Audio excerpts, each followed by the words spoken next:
Hey guys, coming back at you with a new video on my Mark IV Golf. Main issue that was bothering me this time was a bouncing tensioner with a belt that started squeaking under load and all around hard vibrations from the engine.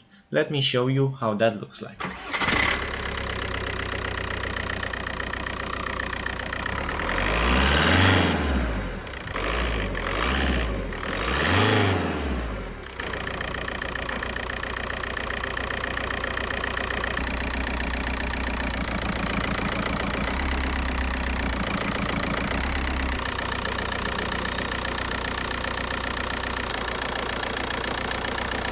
Replacing the tensioner is a pretty easy job. First you have to remove the tension from the belt by using a 16mm wrench. After that the belt should slide off. I started with the alternator and just yanked it off. Then remove the 3 bolts holding the tensioner and you're golden. The bolts are 13mm. Just look at how the old tensioner looked, used and abused. And how clean and silent the new tensioner is.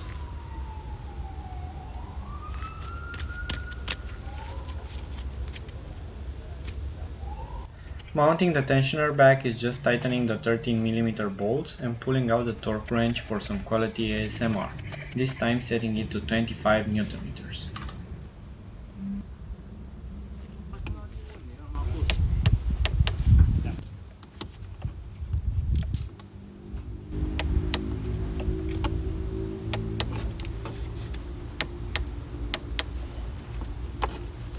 Putting back the serpentine belt, if you forgot how it spiraled around the components, you can check it out on the internet. On the Mark IV Golf with an AC compressor, the schematic is like this. Belt installed and tensioner pin removed, let's see the difference.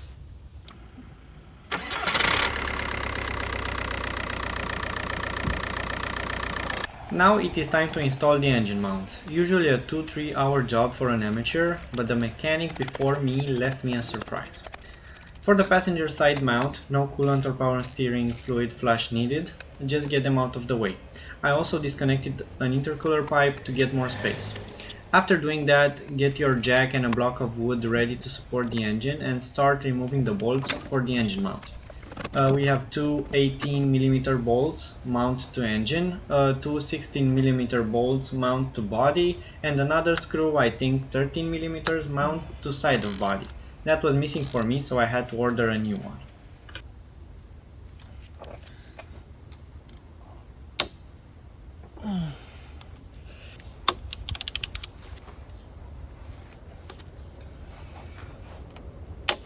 Vado.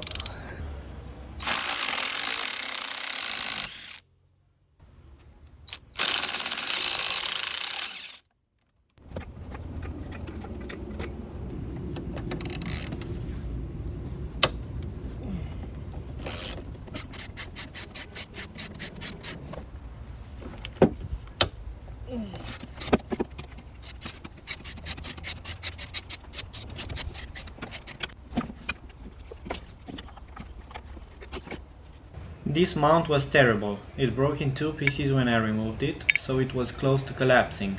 You can also see how the rubber sagged. It was just dangerous at this point.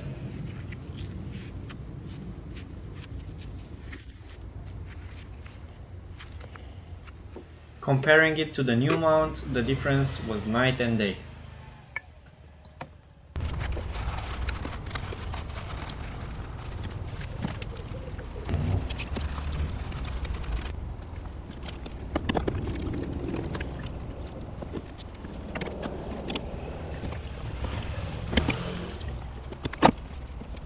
After positioning the mount, I firstly tightened the two 16mm bolts that go to the body.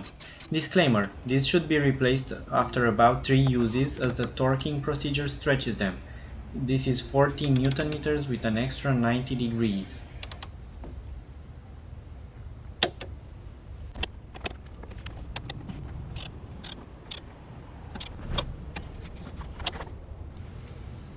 To see the old position of the engine, look at the witness marks from the old bolts.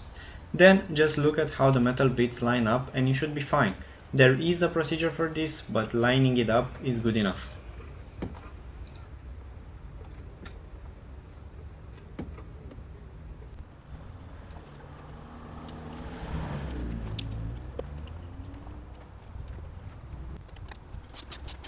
After the initial setup, use your torque wrench to tighten these bolts to 100 Nm.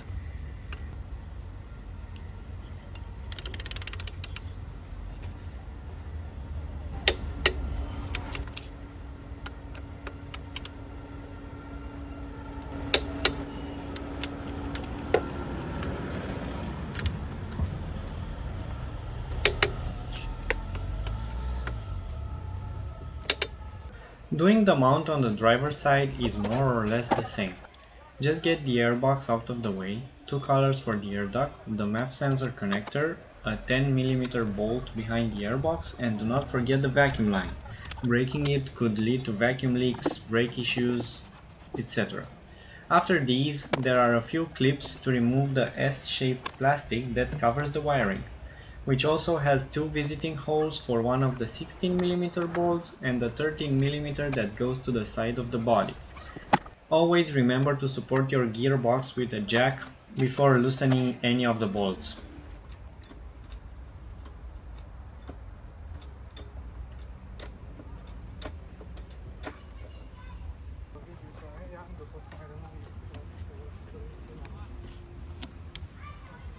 First 18 mm bolt was alright, came loose with no real effort. The second bolt was on there. After some persuasion, I pulled out the penetrating spray and the impact, albeit a weak impact, and set it on tighten and then on loosening.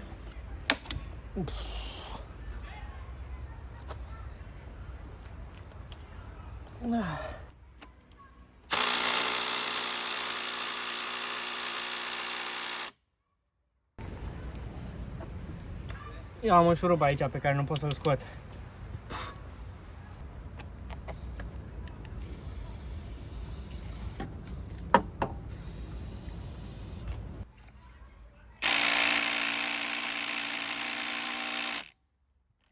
After some of that back and forth, I decided to call a stronger friend, and this is when disaster struck.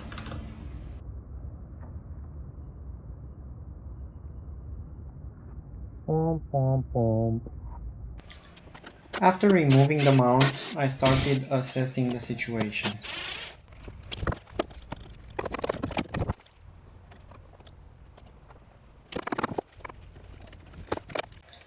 My supposition is that the last mechanic tightened the hell out of this bolt with an impact to make things quicker, so that gave me lots of work.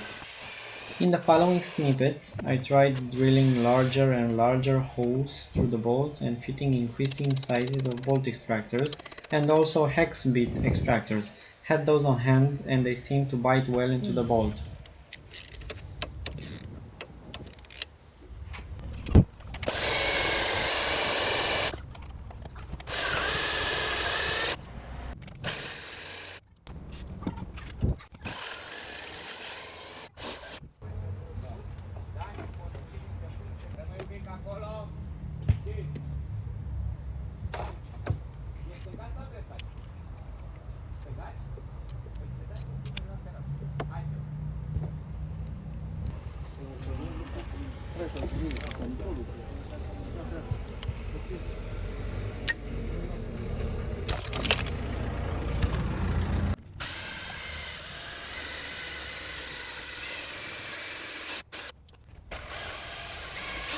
After getting the biggest size of extractor and also drilling a hole through the entire bolt, I threw in the towel and got a new transmission side mount.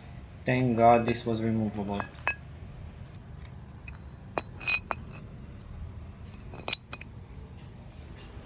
The process for installing the driver's side mount is pretty much the same.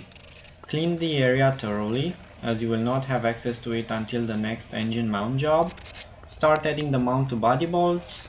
Position the mount so that it is in the same spot as the old one, also lining it up with the center hole and the mount under it.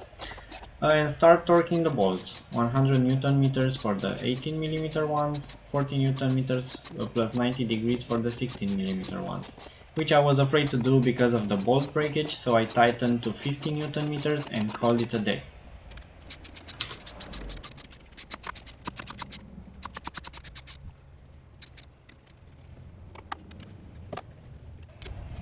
I also replaced the dog bone mount of camera as it was hard to film and I was frankly tired by the 4 days of work on the engine mounts.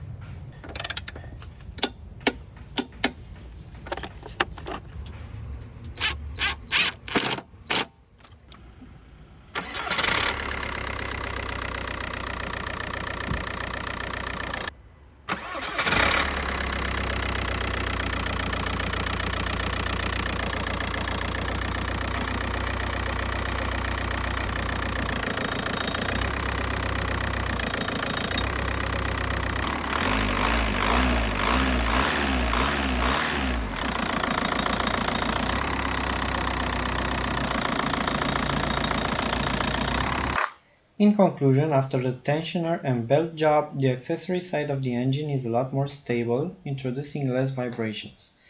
Even if the dog bone flex and the startup movement seems the same or a little better on video, the vibrations are far less pronounced in the cabin.